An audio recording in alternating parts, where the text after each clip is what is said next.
মুমিন হইলে তার সম্পদরে তার মনে করা উচিত হইত নয়। মুমিনের বিশ্বাস থাকতে হইব যে যা কিছু সব কিছু আল্লাহর।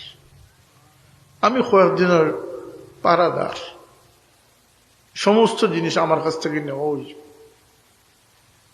নিয়ামত ফেরত দিতে হইব, মালিকরে সমঝাইতে হইব। এর লাগে কিতাব বলে আসইন যে ফরেজগার বান্দা খে বুঝতে যারে আল্লাহ সাফ সুতরা রুহ দান করছিলাম আর পেট, এই রুহরে 60 বছর 63 বছর 93 বছর পরে যখন আল্লাহ উঠে নেন, যে তার রুহরে যত নষ্ট ছাড়া অক্ষত অবস্থায় ফেরত দিব সে তত বড় ফরেজগার বান্দা আল্লাহ দরবার। সে নিয়ামতের কদরদানি করছে।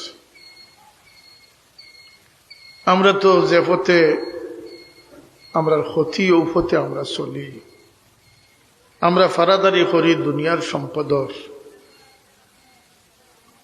আমরা সৌন্দর্য বর্ধন করি শরীরের, টুপির সুন্দর, কুটোর সুন্দর, পোশাকর সুন্দর, চেহারা ছবির সুন্দর, যে সুন্দরটা মানুষ ছাড়া অন্য কেউ দেখে না। মানুষের সুন্দর দুইটা আছে, একটা লোক জাহিরি সুন্দর, একটা লোক বাতিনি সুন্দর। লাগে বুজুর্গানে কেরামে জাহিরি সুন্দর থাকি বাতিনি সৌন্দর্যে বেশি গুরুত্ব দিচ্ছে। কেন বলতে আল্লাহ রব্বুল ইজ্জত যাইন দেখইন এবং শুনইন, ওয়াসিররু কাওলাকুম আও ইজহারু বিহি ইন্নাহু আলিমুম বিজাতিস সুদূর। তোমরা আস্তে খো আর জোরে খো, আল্লাহ রব্বুল ইজ্জত এটা শুনইন এবং তোমরা অন্তরে জানেন লুকাইলাছে সেও খবর আল্লাহ জানেন। ইন্নাহু আলিমুম বিজাতিস সুদূর আলা ইয়ালামু মান খালাকা ওয়া হুয়াল লাতীফুল খাবীর। অত্যন্ত সূক্ষ্মভাবে আল্লাহ সবকিছু দেখতে আসেন।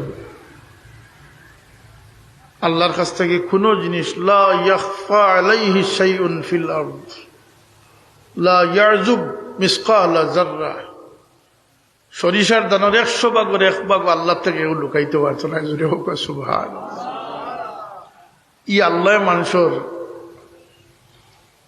জাহিরি সুন্দর দেখেন না, আল্লাহ সুন্দর দেখেন বাতিনি সুন্দর। ওয়ালাকিন ইয়ানজুরু ইলা কুলুবিকুম, আল্লাহ তোমরা অন্তরের সুন্দরটা দেখেন। অন্তরের সুন্দর দুনিয়ার কোনো মানুষে দেখতো না। 100 কোটি মানুষের লগে আপনি মোলাকাত করুক, অন্তর কেউ দেখতো নাই।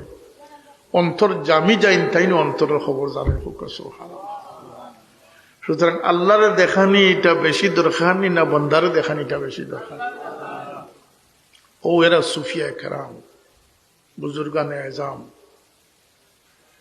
সাহাবায়ে কেরাম, আল্লাহর সন্তুষ্টি প্রাপ্ত